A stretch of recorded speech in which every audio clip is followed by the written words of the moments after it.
Hola, ¿cómo están? Soy el doctor Alexis Lodillani, una vez más aquí en ProHábito TV. Si les gusta, compartan, como siempre les digo. Me pueden seguir en mis redes sociales, que es básicamente Instagram, ProHábito. Y hoy vamos a platicar de trigo.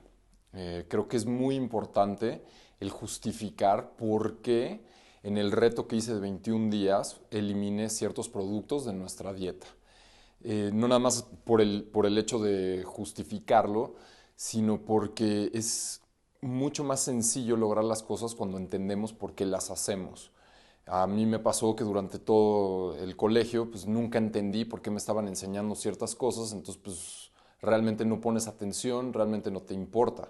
En el momento en el que entiendes y te justifican por qué estás haciendo las cosas y para qué sirven, como que el cerebro lo asimila mucho mejor y es mucho más sencillo llevar a cabo las cosas. Uno. Dos. Siempre sucede que cuando estás haciendo este tipo de retos, de cosas distintas a lo que hacen las demás personas, llegas a una reunión familiar y está el tío Pepín que sabe todo, que pesa 200 kilos y te dice que tú estás loco por andar haciendo eso. No se pueden amarrar las agujetas sin sudar, pero él tiene la razón. Entonces, no se los digo para que ustedes lo discutan y lo argumenten, sino que tengan muy sólido el por qué lo están haciendo, qué beneficios tiene y qué contras tiene. Entonces, como les prometí, ahora toca justificar por qué el trigo es un veneno y por qué lo vamos a eliminar de nuestra dieta. Y si siguen este reto, ya debieron de haber pasado este síndrome de abstinencia de 2 semanas. El trigo es un grano y los granos son las semillas de los pastos. Todos los granos van a elevar el índice glicémico. Ya habíamos acordado que engordamos no por la cantidad de calorías que comemos, sino por la cantidad de insulina que secretamos en un periodo corto de tiempo. Entonces, si los granos nos hacen secretar picos de insulina muy elevados en un periodo muy corto de tiempo, lo más probable es que nos suban de peso y nos hagan acumular grasa. El gluten nos ha acompañado por muchísimo tiempo, lo hemos utilizado tanto en Europa, después cuando llegó en los barcos a América se ha utilizado el trigo.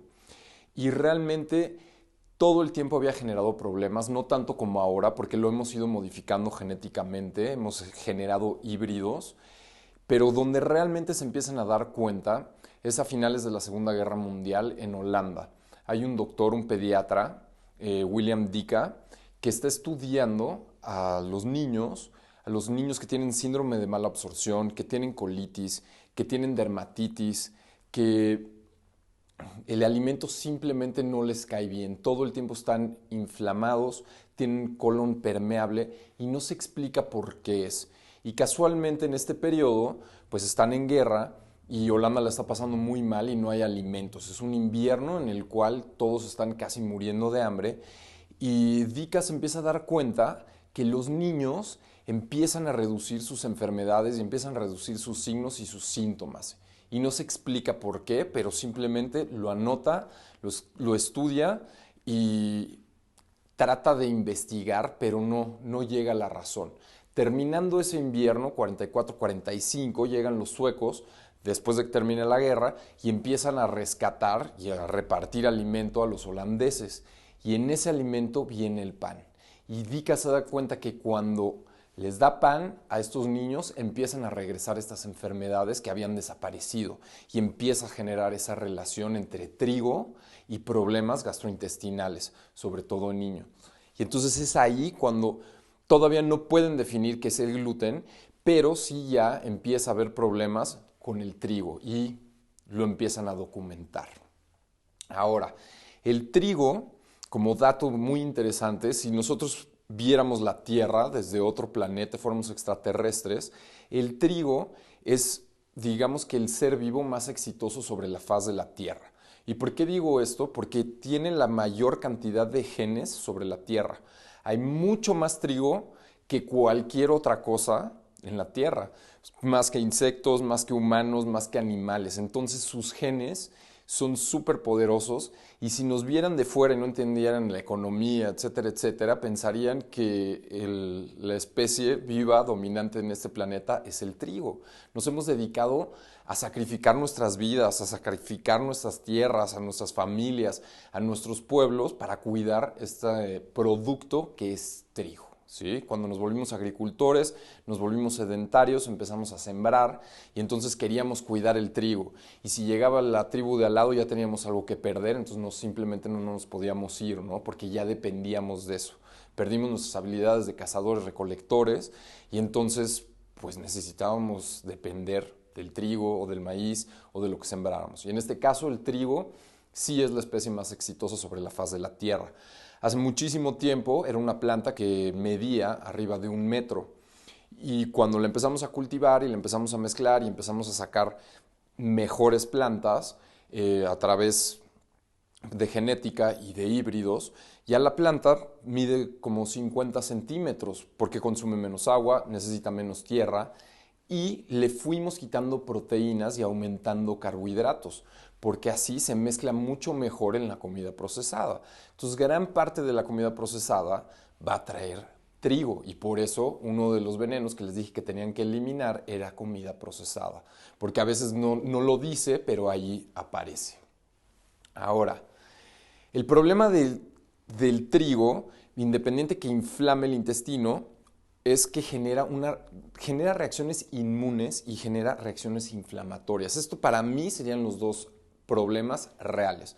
Aparte de depletar de vitaminas, sobre todo de vitamina B, de vitamina K, y nos baja el potasio. Entonces, realmente el trigo, en lugar de hacernos bien, independiente de que genere reacciones inmunes e inflamatorias, nos está desnutriendo más que nutrirnos. En el pan que venden, ahí dice, adicionado con vitaminas y minerales. Bueno, esas vitaminas y minerales son sintéticas y realmente no las absorbemos. Lo único que realmente hace es depletarnos. ¿Ok? Entonces, motivo número 1, nos depleta de vitaminas. 2, y el más importante, es reacciones inmunes e inflamatorias. Y cuando digo inflamatorias, no lo digo yo, lo dice este doctor alemán, que es básicamente donde me baso para dar esta información.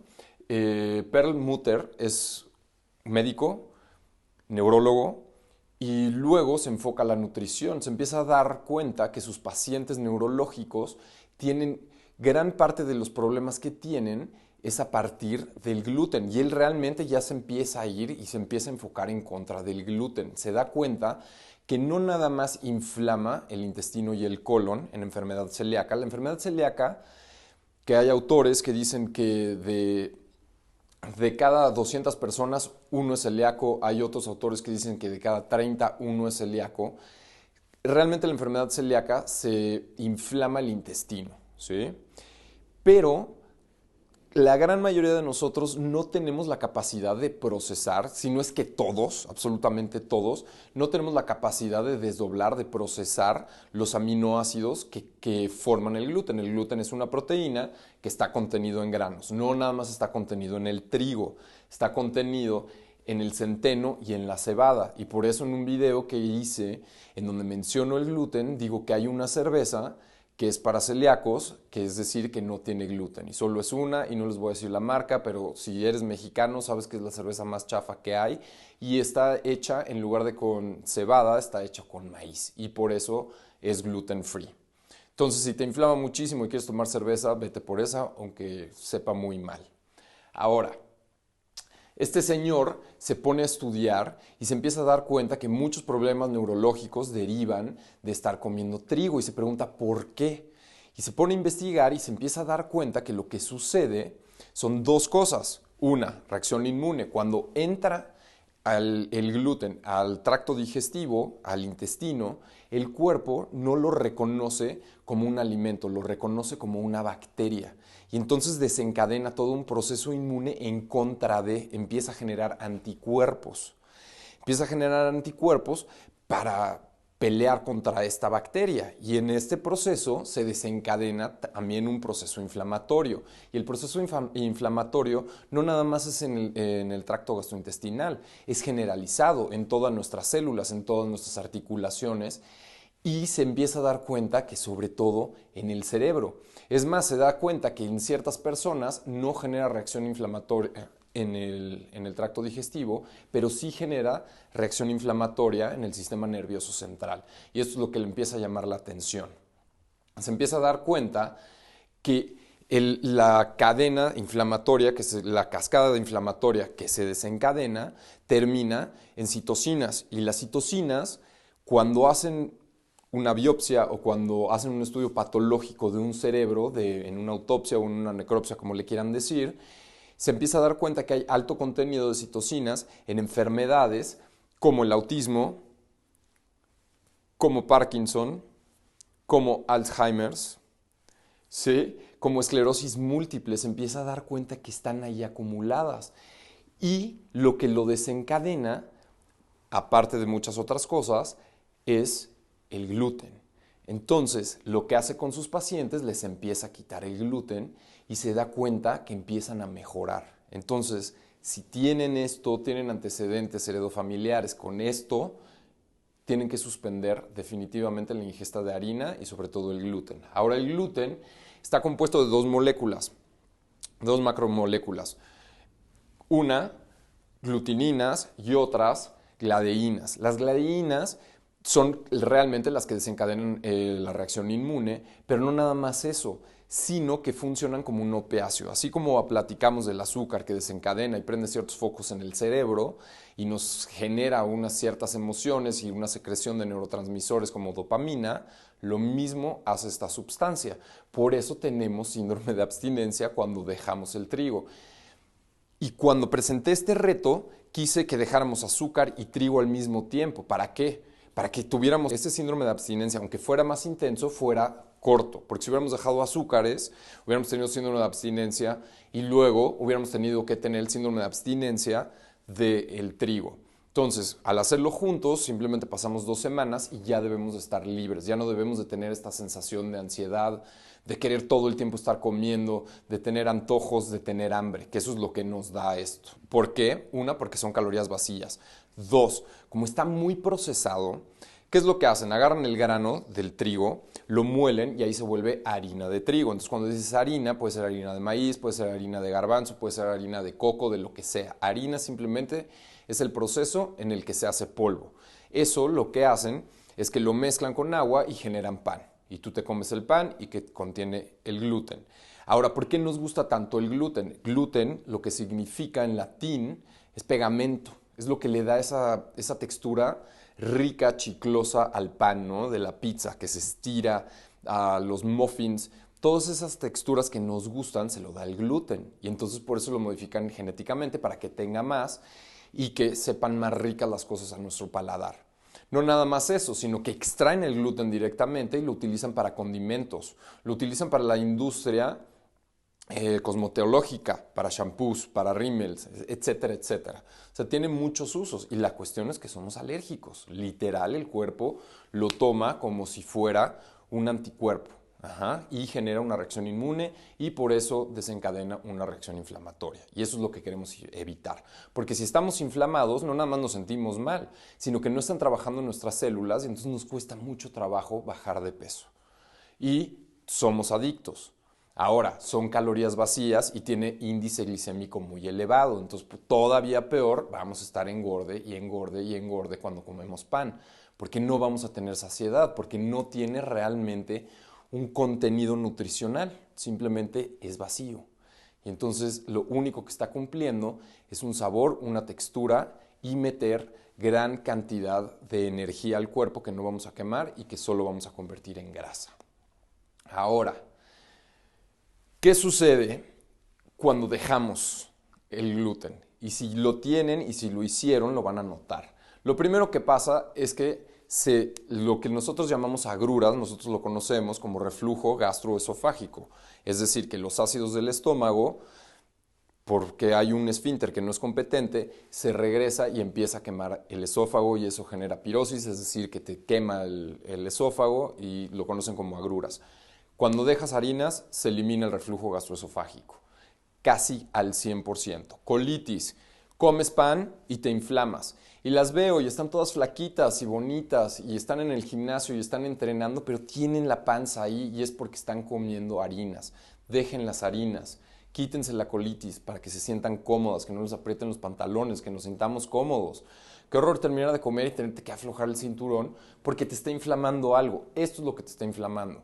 Que nos duela la espalda baja, que nos duelan las rodillas, los tobillos, las articulaciones, es por un proceso inflamatorio que desencadena el gluten. Eczema. Dos motivos por eczema. Uno es estrés, que ya sabemos que tenemos que eliminar a la gente que nos estrese y todos los factores que nos estrese. Y dos, también el gluten nos genera eczema, nos genera resequedad en la piel, nos genera dermatitis, nos genera acné. Vamos a hablar de qué genera aquí. Genera depresión, genera ansiedad, genera poca claridad. Digamos que vivimos así como en un mundo nublado, que en donde nada es claro, no tenemos estas como ganas de hacer cosas. Esto lo genera el gluten. Estamos todo el tiempo agotados por esos picos y esos valles que nos genera por la secreción de insulina muy rápido. Todo el tiempo vamos a tener antojos, obviamente, porque nos estamos estamos secretando mucha insulina, entonces baja las glucosas de nuestra sangre y entonces obviamente queremos comer otra vez. Y si somos adictos a esto, pues esto es lo que vamos a comer. Entonces, todo el tiempo antojos y hambre. Ahora, no voy a satanizar al 100% el trigo como satanicé el azúcar. ¿Por qué? Porque el trigo resulta muy bueno y nos ayuda muchísimo una vez que está germinado. Todos los granos, una vez que se germinan, es decir, que sacan una colita y que se empiezan a convertir en pasto, aumentan 1400 veces su poder nutricional. Entonces se vuelven superfoods, son súper nutritivos. Entonces, si nosotros comemos germinado de trigo, no vamos a tener el problema de inflamarnos, de reacciones autoinmunes, pero sí vamos a tener muchos nutrientes. Entonces podemos comer germinado de trigo en nuestras ensaladas, echarlo a nuestro smoothie. Y hay otra versión que nos podemos comer, que es wheatgrass, que es el pasto, que eso absorbe minerales de una manera increíble y entonces nos supermineraliza. Entonces, hay shots de wheatgrass en que los compras y es así súper verde, súper intenso, te lo tomas y es así como si te estuvieras comiendo, no sé, creo que 3 kilos de verduras. Es algo increíble. Como un grano nos puede hacer tanto daño, su germinado nos puede ayudar muchísimo y el pasto nos puede ayudar muchísimo más. Entonces, por esto es por lo que yo sugiero que dejen el gluten. Si se quieren cuidar el cerebro, no quieren tener Alzheimer, no quieren tener Parkinson, no quieren tener enfermedades en articulaciones, no quieren estar inflamados, quieren tener la piel en buen estado, dejen el gluten. Hay muchísimos sustitutos. Hay muchos productos que dicen gluten free, si somos súper exagerados los podemos consumir, pero yo en lo personal prefiero comer maíz nixtamalizado como lo hacían los aztecas, la tortilla. Funciona muy bien, su índice glicémico es bastante estable, tiene muy pocas calorías, realmente tiene nutrientes, tiene vitaminas, tiene minerales, tiene proteínas, bueno, tiene aminoácidos. Entonces, hay sustitutos. Lo único que tenemos que hacer es dejar de comer esta sustancia. Espero les sirva este video, que les ayude un poco a agarrar más fuerza de voluntad y a continuar su reto. Y les deseo muchísimo éxito en estos 21 días. Queda un tema pendiente para empezar ya toda una serie de videos distintos. Yo soy el Dr. Alexis Lodijani. Esto es Pro Hábito TV. Compartan y síganme en mi Instagram. Pro Hábito. Hasta la próxima.